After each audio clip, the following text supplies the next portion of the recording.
ओम नमः शिवाय। प्रभु जी, आज की कथा है महाभारत श्रृंखला में वन पर्व एपिसोड संख्या 130। अभी तक आपने सुना हनुमान जी के द्वारा सीता जी का समाचार रामचंद्र जी को सुनाना। अब कथा आगे। आज की कथा होगी राम सेतु का निर्माण। आइए अब कथा को प्रारंभ करते हैं। मार्कंडे जी कहते हैं, सीता का समाचार मिलने के पश्चात सुग्रीव की आज्ञा से बड़े बड़े बानर वीर एकत्रित होने लगे।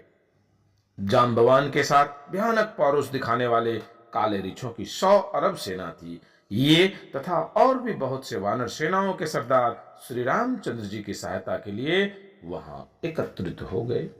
बानरों की वह विशाल सेना भरे पूरे महासागर के समान दिखाई पड़ती थी। सुग्रीव की आज्ञा से उस समय माल्यवान पर्वत के ही आसपास उनका पड़ाव डाल दिया गया। इस प्रकार जब सब ओर से वानरों की फौज इकट्ठी हो गई, तब सुग्रीव सहित भगवान राम ने एक दिन अच्छी तिथि, उत्तम नक्षत्र और शुभ मुहूर्त में वहां से कूच कर दिया। बानरों की फौज की रक्षा अग्रभाग में पवन पुत्र हनुमान और पिछले भाग की रक्षा लक्ष्मण जी कर रहे थे। इसके अतिरिक्त नल, नील, अंगद, क्रात, मैद और द्विविध भी सेना की रक्षा करते थे। मार्ग में अनेकों जंगल तथा पहाड़ों पर पड़ाव डालती हुई वह लवण समुद्र के पास जा पहुंची और उसके तटवर्ती वन में उसने डेरा डाल दिया। श्री रामचंद्र जी लक्ष्मण सहित आचमन करके समुद्र के किनारे कुशासन बिछाकर लेट गए। तब नद और नदियों के स्वामी समुद्र ने जलचरों सहित प्रकट होकर स्वप्न में भगवान राम को दर्शन दिया और मधुर वचनों में कहा, कौशल्यानंदन, मैं आपकी क्या सहायता करूं? तब श्री रामचंद्र जी ने कहा, हे नदीश्वर, मैं अपनी सेना के लिए मार्ग चाहता हूं, जिससे जाकर मैं रावण का वध कर सकूं। यदि मेरे मांगने पर भी आपने रास्ता न दिया तो अभिमंत्रित किए हुए दिव्य बाणों से तुम्हें सुखा दूंगा। श्री रामचंद्र जी की बात सुनकर समुद्र को बड़ा कष्ट हुआ।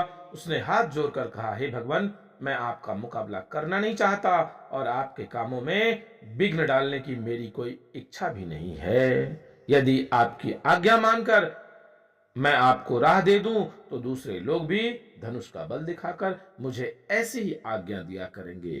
आपकी सेना में नल नामक एक बानर है। वह विश्वकर्मा का पुत्र है। उसे शिल्प शास्त्र का अच्छा ज्ञान है।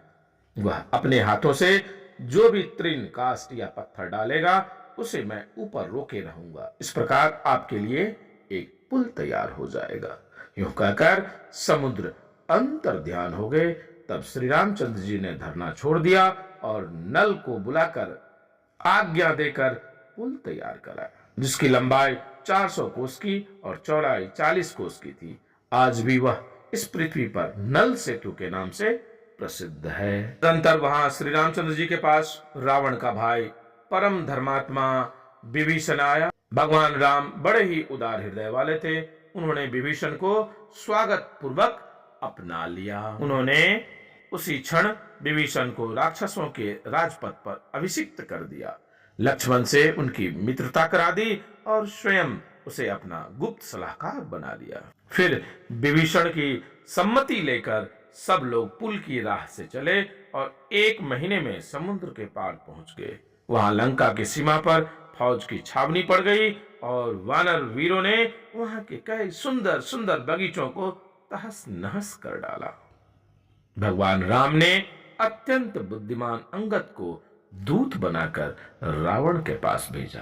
प्रभु जी, आज की कथा को यहीं विराम देते हैं। आगे की कथा पुनः आगे। आप शिवा यात्रा दर्शन को लाइक, शेयर, सब्सक्राइब अवश्य कीजिएगा। शीघ्र मिलते हैं अगली वीडियो में। तब तक के लिए ओम नमः शिवाय।